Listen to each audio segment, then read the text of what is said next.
할렐루야. 오늘 함께 예배하는 모든 성도님들에게 하나님의 은혜와 능력과 축복이 넘치시기를 주님의 이름으로 축원합니다. 2017년이 시작된 게 정말 엊그제 같은데 벌써 10달이 지나고 11월이 되었습니다.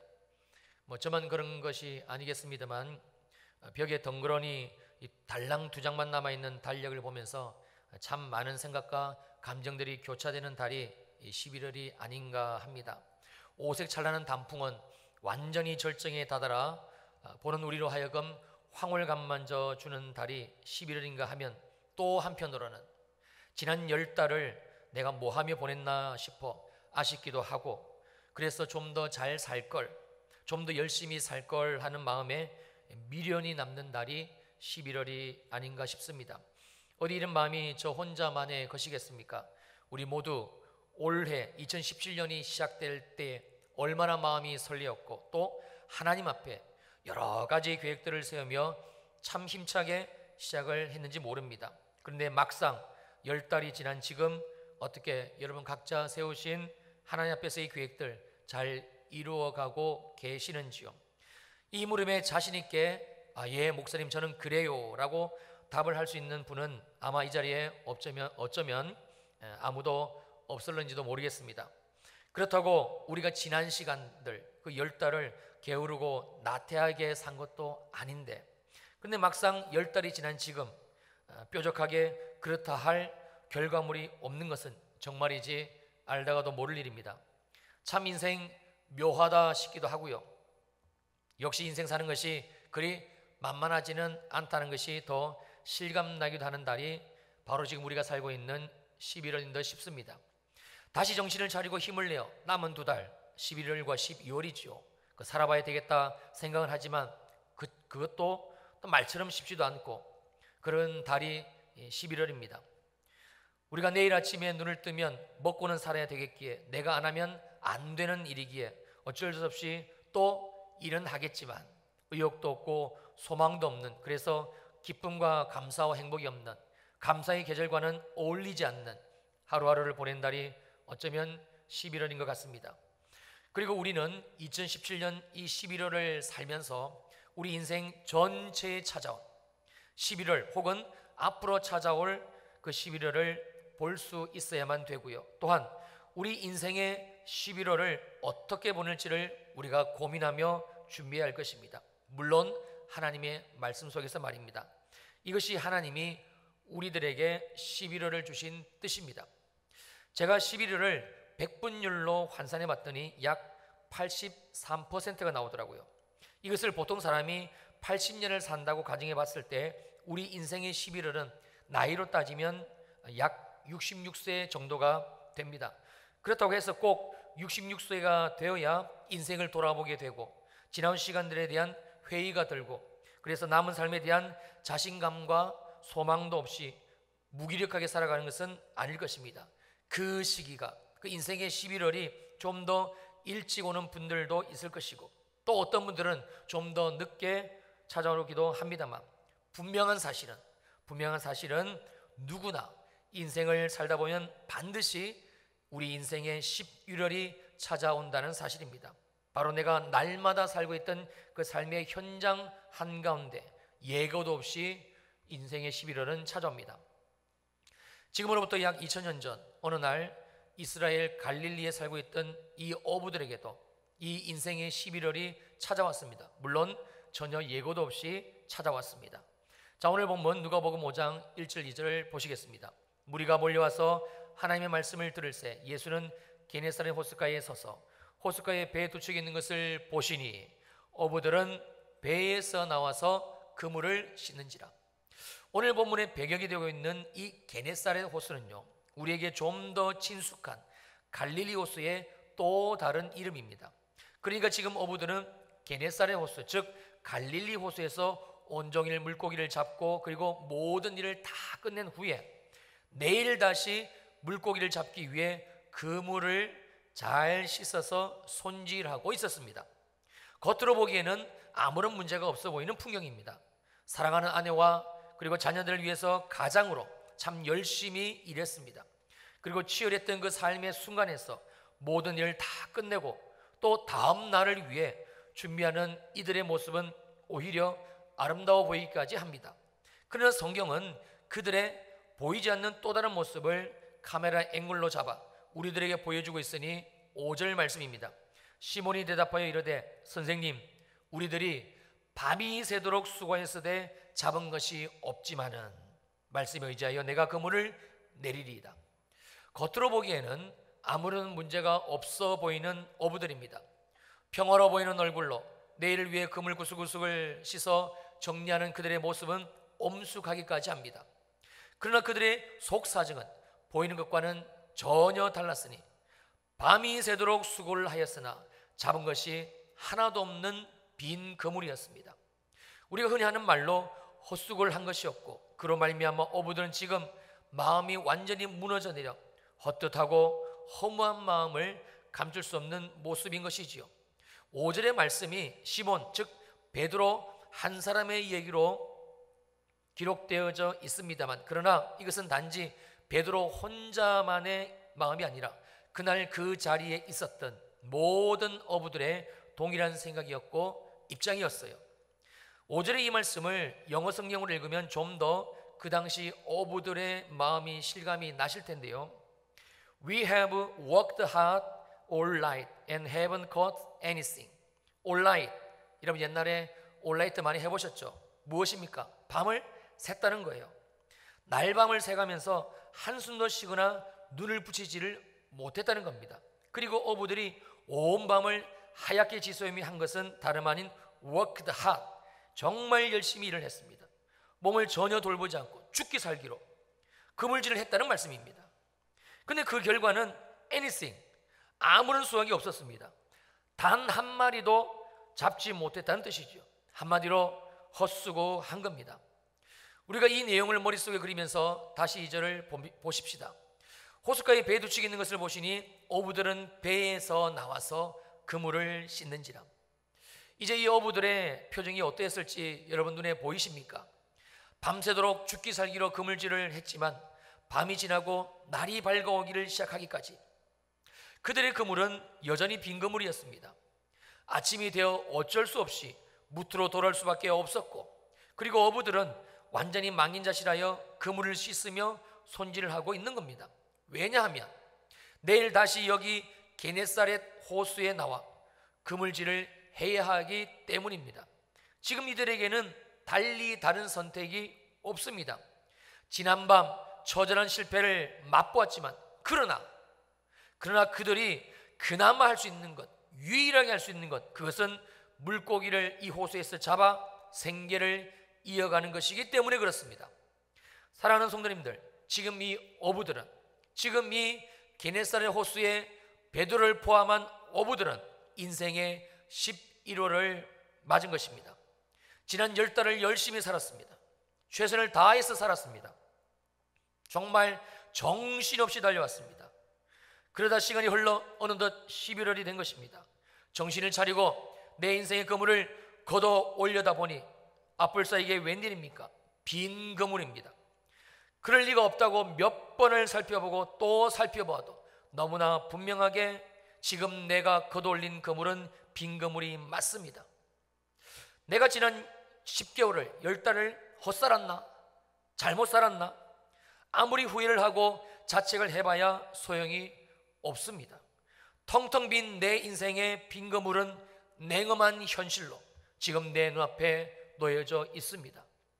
그런데 더 비참한 것은요, 내가 달리 무엇을 어떻게 할 수 있는 다른 방법이 없다라는 현실입니다.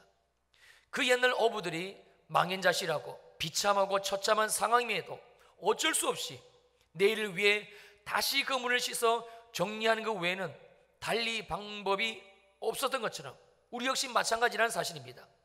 지난 10달 동안 뼈 빠지게 고생을 했음에도 지금 내게 아무것도 남는 것이 없습니다. 그래서 2달밖에 남지 않은 11월인 지금 내 마음은 후회가 되고 아쉽기만 합니다. 정신없이 달려왔던 시간들이 억울하고 그래서 가슴이 답답해 미칠 것만 같지만, 그런데 나는 여전히 내가 그렇게 해오던 그 일을 똑같은 방식으로 실패할 수밖에 없는 일임을 스스로 자각하고 있으면서도 똑같은 방식으로 그 일을 하는 것 외에는 달리 뾰족한 다른 방법이 없다는 것입니다. 이것이 2017년 11월을 살아가는 우리들 모두의 모습, 삶의 현주소가 아니던가요? 그런데 성도님들, 그 사실 아십니까? 하나님이 저와 여러분들에게 보게 하신 이 모습은 분명 하나님이 11월을 우리들에게 주신 이유와 목적이기도 하다는 사실을 말입니다. 우리가 2017년 이 11월을 통하여 우리 인생 전체에 들려주시는 하나님의 음성을 듣지 못한다면 틀림없습니다. 언젠가 반드시 찾아오게 되는 인생의 11월에 그 사람은 분명히 낙담하고 낙심하며 좌절하게 될 것입니다. 그리고 그 사람은요, 여전히 또 똑같이 다람쥐 쳇바퀴 돌듯 살아갈 수밖에 없는 자기 자신의 모습을 발견하게 될 것입니다. 배운 게 도둑질이라고, 비록 실패를 했지만, 그래서 처절한 절망을 맛보았지만, 그러나 그 일 외에는 달리 다른 방법을 알지도 못하고 그래서 할 수도 없기 때문입니다. 오늘 말씀을 통하여 이와 같은 우리의 인생, 마치 11일과 같은 저와 여러분들의 인생에 우리 하나님의 음성이 들려질 수 있기를 간절히 소원합니다. 반드시 들려줘야 합니다. 그래야 우리 인생에 하나님의 생명의 변화가 일어나기를 시작하기 때문에 그렇습니다. 그렇다면 우리는 이제 그 옛날 어부들, 특별히 베드로가 자신의 인생에 찾아온 이 11호를 어떻게 살아갔는지를 살펴봐야 될 것입니다. 왜냐하면 하나님이 베드로의 삶의 모습을 통해서 오늘 우리들에게 정말 주시기를 원하시는 말씀은 바로 이 부분이기 때문에 그렇습니다. 여러분, 오늘 본문 3절 그리고 4절을 봐주십시오.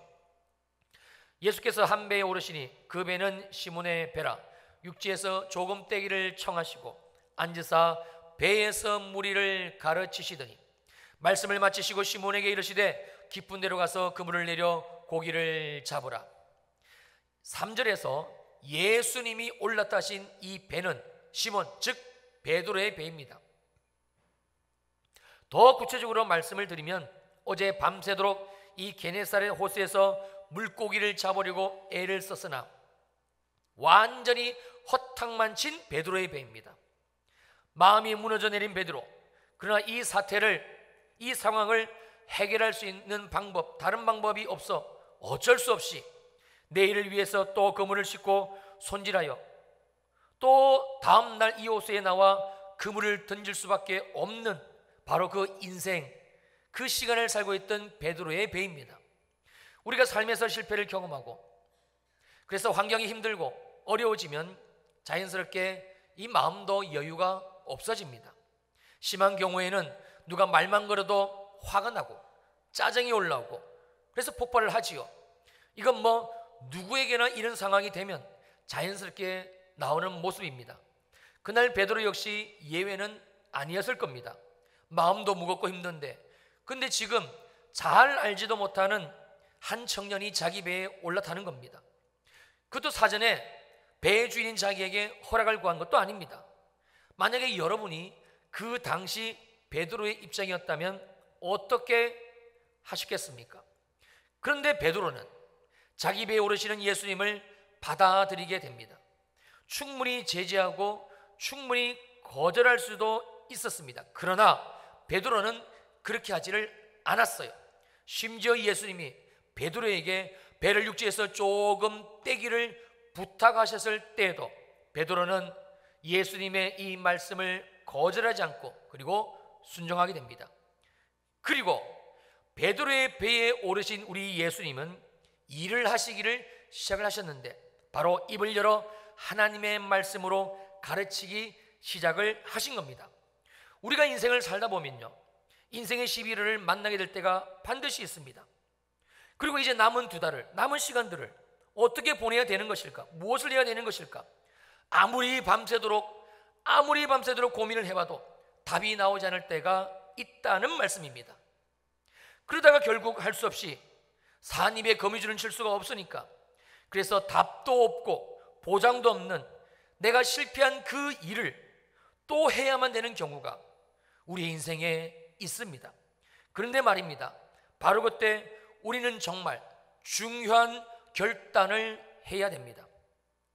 하나님은 오늘 본문 속에 이 베드로의 사건을 통해서 바로 그 얘기를 하시고 싶으신 겁니다.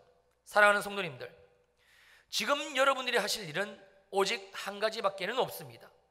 그것은 바로 실패한 내 인생의 배에, 후회가 되는 내 인생의 배에, 아무것도 할 수 없는 절망 가운데 있는 내 삶의 배에 예수님을 다시 초대하는 것입니다. 예수님을 절망밖에 할 수 없는 내 인생에 바로 지금 나의 주님으로 영접하여 드리라는 말씀입니다. 그러면 우리 인생에 무슨 일이 벌어지는가? 내가 우리 주님을 내 인생의 배에 다시 주님으로 모셔드리게 될 때 3절 후반절입니다.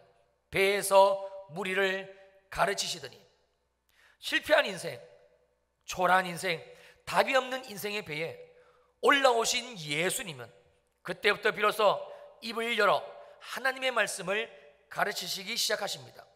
여기에서 가르치다라는 헬라어 단어의 원어적인 의미는 말씀을 풀어 상세하고 자상하게 가르치는 것을 의미합니다. 그러니까 예수님은 우리 인생의 배에 주님으로 올라타셨어. 그리고 그때부터 우리 안에 있는 문제들을 해결하시기 위하여 우리가 잘 알아들을 수 있도록 상세하고 자상하게 하나님의 말씀을 지속적으로 계속하여 가르쳐 알려주신다라는 말씀입니다. 왜냐하면 오직 예수 그리스도, 그분이 하신 말씀만이 우리 인생의 길이 되고 진리가 되고 그리고 빛이 되기 때문에 그렇습니다. 마태복음 4장 4절입니다. 예수께서 대답하여 이르시되 기록되었으되 사람이 떡으로만 살 것이 아니요 하나님의 입으로부터 나오는 모든 말씀으로 살 것이니라. 세상 사람들은요, 떡으로만 살 수 있다고 생각합니다. 돈이면 모든 것이 가능하다고 여긴다라는 뜻입니다. 아닙니다. 절대 떡으로도 돈으로도 되지 않는 것, 그건 바로 우리의 인생입니다. 우리 인생은 오직 하나님의 말씀만이 하나님의 말씀으로만이 살 수 있습니다. 살아날 수 있다라는 뜻입니다. 그래서 실패한 베드로의 배에 오르신 예수님은 친히 입을 여셔가지고 하나님의 말씀, 생명의 말씀, 완전히 죽어 나자빠져 있는 그 베드로의 인생을 살리시는 오직 유일하신 능력이 되시는 말씀을 가르치셨어요. 상세하고 자상하게 풀어 주의 말씀을 베드로야 그 영혼의 귀에, 그의 삶의 영역에 주님이 말씀을 넣어주신 것입니다. 지금 여러분의 인생이 11월과 같습니까? 답답하고 미칠 것만 같습니까? 지난 10달 내가 왜 그것밖에 하지 못했을까? 좌절감이 밀려옵니까? 아무리 생각을 해봐도 내가 왜 그때 그런 결정을 내렸지? 이해도 안 되고 용납도 안 돼. 그러나 풀 데는 없고 가슴만 답답하고 터져버릴 것만 같으십니까? 정말입니다. 절대 우리에게는 해결점이 없습니다. 몇 날 며칠을 밤을 새워가며 고민을 하고 궁리를 해봐도 절대 우리 인생의 길, 방법은 보이지를 않습니다. 오늘 들려주시는 하나님의 말씀을 붙드시기를 바랍니다. 그래야 됩니다. 그래야 우리 인생이 살 수가 있습니다. 여러분의 그 실패한 인생의 배에 예수님을 다시 영접하시고, 그리고 예수님이 이제 친히 입술을 열어 하시는 말씀을 들으십시오. 그러면 길이 보이고 방법이 보이기를 시작을 합니다. 그런데 처음에는 예수님이 무엇을 말씀하시는지 잘 깨달아지지가 사실 않습니다. 듣기는 들어도 지금 이 말씀이 문제투성이인 내 인생과 무슨 관련이 있는 것인지 도통 알 수가 없을 것입니다. 여러분, 그래도 계속해서 주님이 내게 하시는 말씀을 들으셔야 됩니다. 포기해서는 안 됩니다. 그러면 예수님이 결정적으로 내 인생의 터닝 포인트가 되는 말씀을 하시게 됩니다. 깨달아지게 됩니다. 바로 그 일이 그 옛날 베드로에게도 일어났습니다. 4절 후반절입니다. 말씀을 마치시고 시몬에게 이르시되 깊은 데로 가서 그물을 내려 고기를 잡으라. 우리는 여기에서 한 가지 풀리지 않는 의문점이 있습니다. 우리 예수님은 그렇다면 왜 처음부터 베드로에게 깊은 데로 가서 그물을 내려 물고기를 잡으라고 말씀하시지를 않은 것인가? 이상하지 않습니까? 예수님이 그토록 사랑하시는 베드로인데, 그리고 지금 베드로는 누구보다 인생이 힘든 시즌을 통과하는 중인데 말입니다. 우리 예수님은 하나님이시라 전지하십니다. 모든 것을 아신다는 뜻입니다. 또 전능하신 하나님이시라 모든 것을 하실 수가 있으신 분, 그분은 예수님이십니다. 그런데 예수님은 실패와 절망으로 뒤덮여 있는 베드로의 인생의 배에 오르시고, 그리고 그 문제를 한 번에 해결할 수 있는 이 말씀, 깊은 데로 가서 그물을 내려 고기를 잡으라, 이 말씀을 바로 하시지를 않고 한참을 다른 말씀을 가르치셨습니다. 그것도 상세하고 자상하게 베드로에게 들려주셨습니다. 시간이 많이 흘렀다는 것을 우리가 어떻게 알 수 있는가? 배에서 무리를 가르치시다 에서 이 가르치다라는 동사의 시제가 미완료 시제입니다. 즉 시간이 완료, 끝나지 않고 어느 정도 상당히 흘렀음을 나타내고 있기 때문입니다. 왜 우리 예수님은 한참을 뜸을 들이신 후에 비로소 베드로에게 너 깊은 데로 가서 그리고 물고기를 잡아라 라고 말씀하신 걸까요? 우리는 그 해답을 5절과 6절에서 찾을 수가 있습니다. 시몬이 대답하여 이르되 선생님, 우리들이 밤이 새도록 수고했으되 잡은 것이 없지만은 말씀에 의지하여 내가 그물을 내리리라 하고 그렇게 하니. 사실 4절에서 예수님이 베드로에게 하신 이 말씀은요, 베드로의 입장에서는 전혀 이해도 안 되고 또 용납도 안 되는 그런 말씀입니다. 왜냐하면 지금 예수님이 베드로에게 너 게네사렛 호수 깊은 데로 가서 그물을 내려 다시 고기를 잡아라고 말씀하신 그때는 오전입니다. 어부라면, 그 당시에 어부라면 상식적으로 오전에 이 게네사렛 호수 깊은 곳에는 절대 물고기가 없다는 사실을 잘 압니다. 더군다나 베드로는 여기 호수에서 잔뼈가 굵은 사람이지요. 어부로서는 전문가이고 프로페셔널입니다. 그리고 베드로는 지난밤에 날이 새도록 이 게네사렛 호수에서 이미 신물이 나도록 그물질을 했습니다. 어디 한 구석인들 그물을 안 내려본 데가 있었겠습니까? 그렇지 않겠습니까? 바보 멍충이가 아닌 다음에야, 미치지 않은 다음에야 누가 지금 이 예수님의 이 말씀, 이 오전 시간에 이 게네사렛 호수에 깊은 데로 가서 그물을 내리는 이 말씀에 순종할 수가 있겠습니까? 그런데 베드로는 아이러니하게도 예수님의 이 말씀에 곧바로 순종을 하게 됩니다. 도대체 베드로에게 무슨 일이 있었던 것일까요? 요한복음 11장을 보면 예수님이 죽은 지 나흘이 지나 시체 썩는 냄새까지 나기 시작한 나사로를 살리신 기사와 이적이 나옵니다. 이미 예수님은 죽은 나사로를 다시 살리시기로 작정하셨어요. 그래서 나사로가 병들어 위독하다는 전달을 받고서도 곧바로 가지 않으시고 이틀을 더 지체하시고, 그리고 나사로가 죽은 다음에 가시게 됩니다. 왜냐하면 죽어도 살고 살아서 믿는 자는 영원히 죽지 않는 그 부활하신 예수 그리스도 당신을 나타내 보이기 위함이었습니다. 그러나 죽은 나사로의 여동생과 누이 마리아와 마르다의 반응은 참으로 냉담했어요. 주께서 여기 계셨더라면, 예수님 당신이 여기에 그 시간에 계셨더라면 주님, 내 오라버니가 죽지 않았을 겁니다. 그래서 더 이상 소망이 없다는 거예요. 아무리 예수님 당신이 지금 여기 계셔서 오셨다 할지라도 절대 죽은 나사로를 살릴 수 없다는 철저한 불신앙만을 나타내 보이고 있습니다. 넋놓고 있습니다. 아무것도 하지 않고 있습니다. 그러나 예수님은 포기하지 않으시고 계속해서 그 두 사람에게 말씀을 하십니다. 그녀들 곁을 떠나지 않으시고 계속해서 그들에게 말씀을 주시고 계십니다. 마침내 나사로의 무덤 앞에 서신 우리 예수님은 나사로의 누이 마르다에게 돌문을 열 것을 명령을 하십니다. 근데 그때에도 마르다의 반응은 여전히 냉담했습니다. 예수께서 이르시되 돌을 옮겨 놓으라 하시니 그 죽은 자의 누이 마르다가 이르되 주여 죽은 지 나흘이 되었음에 벌써 시체 썩는 냄새가 납니다. 그러나 주님은 이때에도 우리 예수님은 멈추지 않으시고 또 마르다에게 이렇게 말씀하십니다.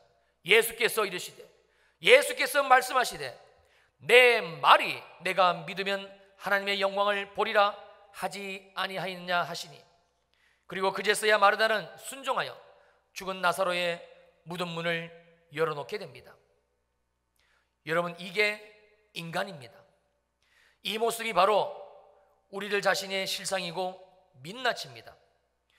우리 안에 있는 이 죄성이 절대 하나님의 말씀이 한 번, 두 번, 세 번 그렇게 들려졌다고 해서 순종할 수 있게 하지를 않습니다. 이 말은 이 세상 어느 누구도 아무리 힘들고 그래서 고난이 닥쳐오고 어려워도 예수님이 내 귀에 들려주시는 이 생명의 말씀을 금방 한두 번 들었다고 해서 아멘하고 그리고 붙들고 순종하지 않는다라는 뜻입니다. 그래서 예수님은 곧바로 베드로에게 깊은 곳으로 가서 그물을 내려 고기를 잡을 것을 말씀하시지를 않은 거예요. 베드로가 이 생명의 말씀에 순종할 수 있게 예수님은 계속해서 사전 작업, 즉 정결케 하는 작업을 하신 겁니다. 그 결과 베드로는 자신의 인생을 향한 주님의 말씀을 붙들 수 있게 되었고 순종하여 나갈 수가 있었던 것입니다. 그리고 그 순종의 대가는 우리가 무엇을 상상하든 그 이상입니다. 예수님의 말씀에 순종하여 자신의 생각을 꺾고 그리고 돌이킨 베드로, 그의 삶의 말 그대로 기적이 찾아옵니다. 오늘 본문 6절과 7절입니다. 그렇게 하니 고기를 잡은 것이 심히 많아 그물이 찢어지는지라. 이에 다른 배에 있는 동무들에게 손짓하여 와서 도와달라고 하니 그들이 와서 두 배의 채움에 잠기게 되었더라. 그렇게 하니 무엇입니까? 예수님의 말씀에 자기의 생각, 자기의 가치와 기준, 그리고 지금까지 베드로가 경험한 그 게네사렛 호수에서 어릴 때부터 경험한 모든 지식들을 다 꺾고 그리고 돌이켜 순종을 하니 베드로의 11월의 인생이 한순간에 어둠에서 빛으로, 절망에서 소망으로, 저주에서 축복으로 바뀌어진 것입니다. 그리고 더 나아가 베드로는 모든 것을 버려두고 예수 그리스도를 따르게 되는 인생의 대역전 드라마가 펼쳐지게 된 것이지요. 사랑하는 성도님들, 지금 여러분들의 삶은 어떻습니까? 혹시 지금 우리가 지나고 있는 이 11월과 같지는 않으신지요? 최선을 다했는데, 정말 열심히 살았는데, 근데 그 결과는 아무것도 없고, 그렇다고 달리 무엇을 어떻게 해볼 수 있는 뾰족한 방법이 있는 것도 아니고, 그래서 그 옛날 어부들처럼 베드로처럼 남은 2달 지금까지 해오던 그물질 외에는 달리 방법이 없어서 멍하니 그냥 그물만 씻어 손질하며 살고 있지는 않으신지요? 우리 하나님이 2017년 11월을 우리들에게 보내게 하시면서 인생의 11월을 어떻게 해결할 수 있는지를 정확하게 말씀해 주고 있습니다. 이제는 제발 여러분의 인생을 다람쥐 쳇바퀴 돌듯 그렇게 살지 마시고 여러분의 삶의 배에, 여러분의 그 인생의 배에 우리 주님, 우리 예수님을 다시 모시어 드릴 수 있기를 바랍니다. 그리고 주님이 내게 하시는 말씀에 귀를 기울이시기를 바랍니다. 그래야 우리 안에 믿음이 생겨나고 그리고 자라기를 시작합니다. 기억할 수 있기를 바랍니다. 여러분, 믿음은요 반드시 들음에서 나며, 그리고 그 들음은 하나님의 말씀입니다. 처음부터 믿음이 자라지 않습니다. 믿음이 생기지 않습니다. 잘 들리지 않습니다. 하나님의 이 말씀과, 하나님이 주신 이 말씀과 지금 문제투성인 내 인생과 무슨 상관이 있는 것인지 이해도 안 되고 용납도 안 될 것입니다. 그러나 하셔야 됩니다. 포기하지 말아야 됩니다. 그러면 결국 하나님의 그 말씀이 내 안에, 우리 안에 믿음을 자라게 하시고 마침내 레마, 즉 내게 주시는 하나님의 음성으로, 그날의 베드로의 귀에 들려주신 하나님의 그 음성으로, 순종할 수밖에 없는 하나님의 살아계신 음성으로 때가 되면 우리의 마음 가운데 주님이 반드시 말씀하게 되어져 있습니다. 그리고 그 말씀, 레마, 내 삶에 하시는 그 주님의 말씀에 순종하는, 어느 틈엔가 순종의 믿음이 내 안에 자리를 잡고 그 주님의 말씀에 순종하고 있는 나 자신을 반드시 여러분들이 보시게 될 것이며, 손으로 만진 바요 눈으로 본 것처럼 분명하고 똑똑한 살아계신 하나님을 여러분들이 경험하게 될 것입니다. 그리고 내 인생에 모든 것 대신 예수 그리스도를 위해 나의 인생에 헛되하고 헛된 그 모든 것을 버리고 오직 주님만을 위해 살아가는, 바로 천국의 인생, 하나님의 자녀의 복된 삶이 여러분의 삶에 주어지게 될 것입니다. 사랑하는 성도님들, 이것이 바로 2017년 11월을 주시고, 그리고 우리에게 이 11월을 지나가게 하시는 주님의 나를 향하신 뜻입니다. 형형색색의 단풍이 아름답게 물들고 오곡백과가 익어가는 11월, 그러나 그것과는 너무나 대조적으로 아무것도 이룬 것이 없어 초라하고 헛되하고 허무하고 그리고 비참하기까지 한 우리의 인생 11월, 오늘 주시는 하나님의 말씀으로 완전히 역전되어지는 기적의 주인공들 되시기를, 하나님의 말씀이 다시 여러분의 삶에 진격해 들어가고 하나님의 말씀이 여러분의 삶에 걸음이 이루어져 가고, 그러므로 말미암아 주님이 우리에게 주시는 말씀이 들려지고 깨달아지고 하여 우리의 문제, 이 인생을 건져주시는 바로 베드로의 그 하나님, 그 예수 그리스도를 만나게 되시는 기적의 주인공들 되시기를 주님의 이름으로 축원합니다. 축원합니다. 아멘. 기도하시겠습니다.